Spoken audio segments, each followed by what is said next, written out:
para pemandu bakat mulai teralihkan perhatiannya ketika Giovanni Dos Santos menyabet penghargaan sepatu emas di Piala Danone 2001. Penghargaan untuk pencetak gol terbanyak untuk turnamen U12 ini jelas tak mungkin didapatkan oleh pesepak bola biasa-biasa saja. Karir Dos Santos melonjak ketika pada 2005, ia dipanggil timnas Meksiko U17 untuk main di Piala Dunia. Ia pun meraih Silver Ball sebagai pemain terbaik kedua di turnamen tersebut. 2 tahun kemudian, ia meraih Bronze Ball di Piala Dunia U20 pada 2007. Bakat Dos Santos memang mempesona. Sejak usia 13 tahun, ia sudah berlatih di La Masia dan main buat Barcelona di Juvenil A. Setahun setelah Piala Dunia U17, ia dipanggil ke tim utama Barcelona untuk mengikuti tur pramusim. Debutnya bahkan dihiasi dengan sebuah gol ke gawang klub Denmark, AGF Aarhus. Barcelona lantas membuat keputusan berani dengan mendaftarkan Dos Santos dalam daftar 23 pemain di Piala Dunia antar klub pada 2006 di Jepang.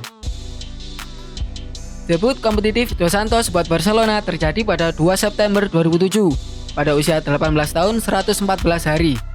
Ia masuk pada menit ke-63 menggantikan Thierry Henry dalam pertandingan yang dimenangi Barcelona 3-1 atas Athletic Bilbao tersebut. Di musim pertamanya untuk tim senior Barcelona, Dos Santos main cukup banyak. Total ia mengumpulkan 38 penampilan dari semua kompetisi. Akan tetapi itu sekaligus menjadi musim terakhirnya. Pasalnya pada 18 Juni 2008, Spurs menebusnya seharga 6 juta euro. Di Spurs, Dos Santos justru lebih sering dipinjamkan, mulai dari Ipswich Town, Galatasaray hingga Racing Santander. Sampai akhirnya ia meminta untuk dijual dan pindah ke Mallorca pada 2012.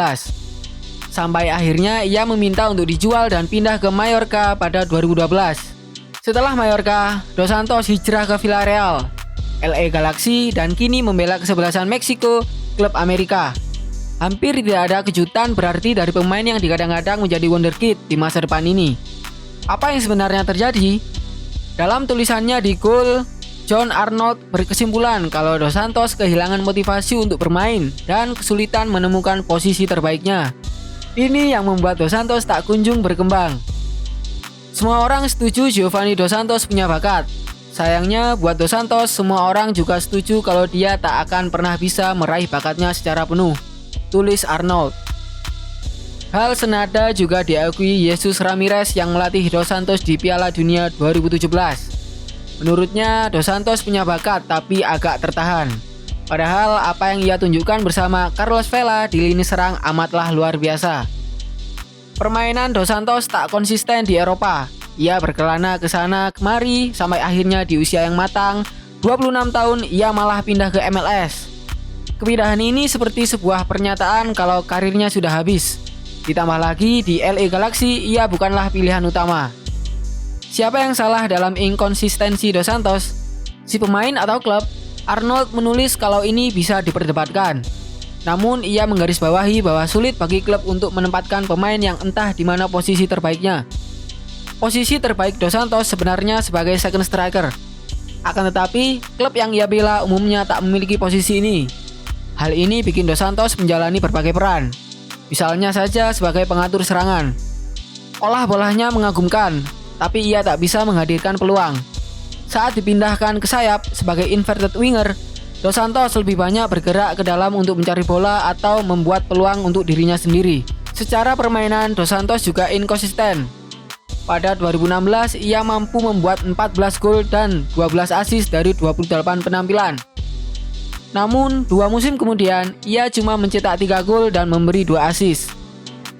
Masalah penempatan posisi ini sudah terasa di Barcelona. Soalnya, Frank Rijkaard sebenarnya memberi Dos Santos kesempatan dengan bermain lebih dari 1000 menit di La Liga.